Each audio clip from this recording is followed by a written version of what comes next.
Australian Armed Forces at the time. 25th of April 2020, just checking to see if I have the yellow fluid rising up in this ear when I equalise in my left ear.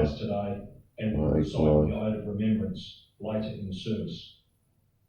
Today we remember the services and sacrifice of all Australians who have served our nation in wars and conflicts since Federation. In the last resort, they are the ones we have relied upon to protect us, our way of life, and our democratic freedoms. And in this difficult time for all Australians, we acknowledge the lessons our service personnel have taught us by their example, how to endure hardship and be courageous, to be daring as well as resilient, the importance of self-belief, and to unite when faced with adversity. Today we also acknowledge our allies, those that stood shoulder to shoulder with us in both world wars and many conflicts since, especially the people of New Zealand with whom we share a special bond forged on the rocky hills of Gallipoli.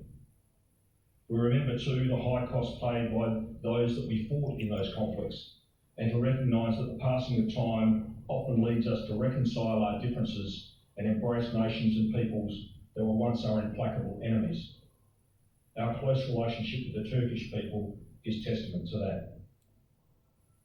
Warfare is brutal, destructive and costly, an experience that often takes a severe toll from the civilian population as well as from those who fight.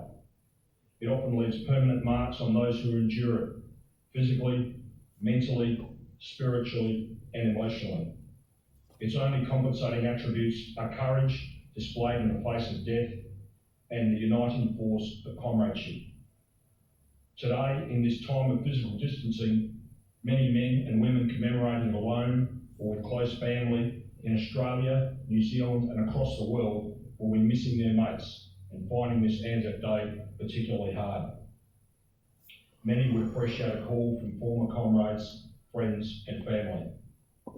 As we pause to remember and honour the fallen, we must also guard our Anzac traditions against the unthinking nationalism sometimes promoted by those who do not understand what Anzac Day is about.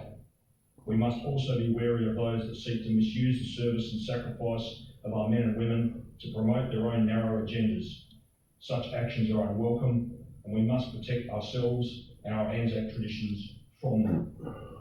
Likewise, Anzac Day has never been about success in battle. After all, our Anzac traditions spring from a costly disaster. Anzac Day has a single focus: the commemoration of Australian and New Zealand men and women who offered and often sacrificed their lives in our name. It is the time we acknowledge that we are commemorating a willingness to serve and sacrifice for our land and its people. This applies as much to our young people currently serving in the Middle East and elsewhere as it did to those who served in the First World War.